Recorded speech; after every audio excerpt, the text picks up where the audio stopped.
US Today reports there are somewhere between 700 and 1,000 Confederate monuments in 31 states, remembering generals and others who fought for the South during the Civil War. They stand in public parks, courthouses and state capitals. The majority are in the country's south, but quite a few are in northern states that fought the Confederacy. Joining me now in studio to discuss all of this is Doug Blackmon. He is a senior fellow at the University of Virginia's Center for Public Affairs and the author of Slavery by Another Name, which won a Pulitzer Prize in 2009. Great to have you with us, Doug. You've researched extensively on the civil rights movement and race relations. Just put this all into some context for us, because this rally we saw over the weekend was described as the biggest hate rally of its kind in decades. That was by the Southern Poverty Law Center.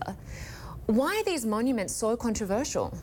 This is the culmination, really, of an argument that's been going on in the United States for 50 years and really very actively for 20 or 30 years. It began with debates in states like Georgia and South Carolina and Mississippi over whether the Confederate battle symbol, what we think of as just the flag, the Confederate flag, whether that should remain a part of the state flags of these various southern states that were part of the rebellion against the United States 150 years ago.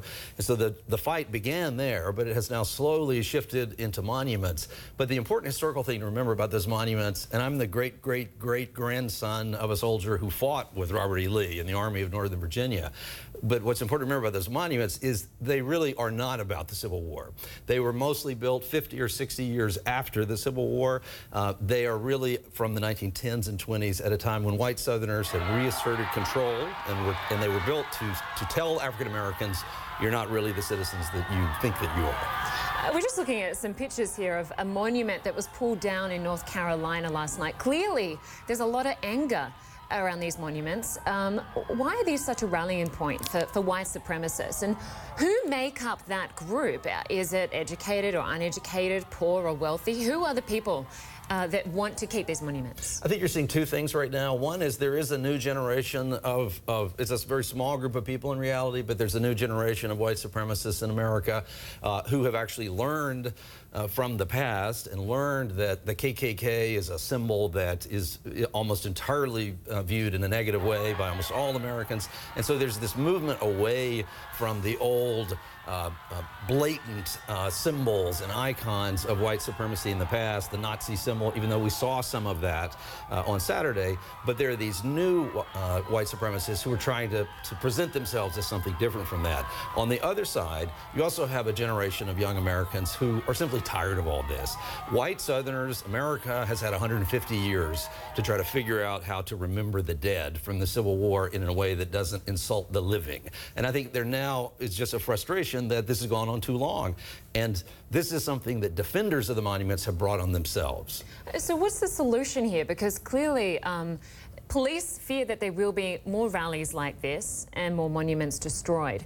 Would it be best if these monuments were placed in a museum with some sort of historical context around them? For a long time, that was my position, and I said that many times, that they should be curated.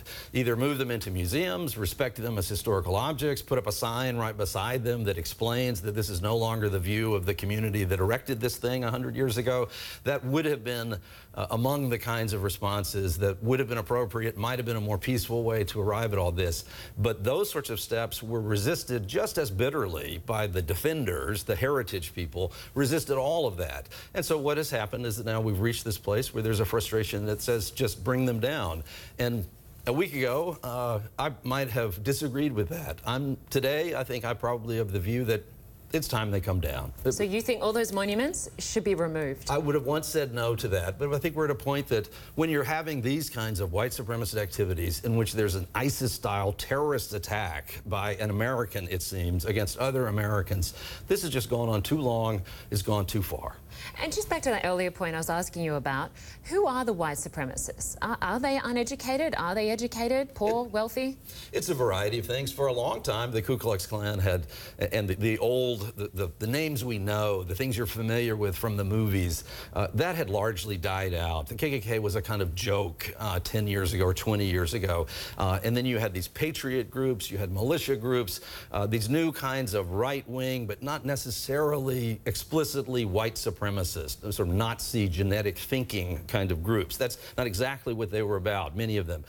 But now, those groups, the last of the KKK, those were basically illiterate hicks, people on back roads and in isolated places who were really way beyond the mainstream of American society. What you're seeing now is a new, twisted kind of thing. It actually does involve a fair number of college-educated people. Is that a surprise? To some degree, but it's also a merger of libertarian thinking that then embraces some of this white supremacist thinking.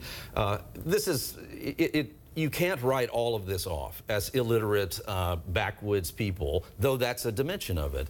But there is a ferment going on in the country now. Some of this reflects some of the economic anxieties of white people who are, for the first time in our history, not always at the front of every line, and there's some frustration about that. And some say the president has given this President Trump has certainly not discouraged these groups for the most part. It was good that he finally, 48 hours, was able to say the words to denounce white supremacy, but his inability to do that also says something. All of this also is related to some of the racial tensions that came with the election of a black president, the things we saw in the Tea Party movement. There are a lot of things at work here. All right. Well, good to get your perspective on this, Doug Blackmon. We'll have to leave it there for now, but I'm sure there's plenty more to discuss at another time. Thanks so much for joining us. Thanks for having me.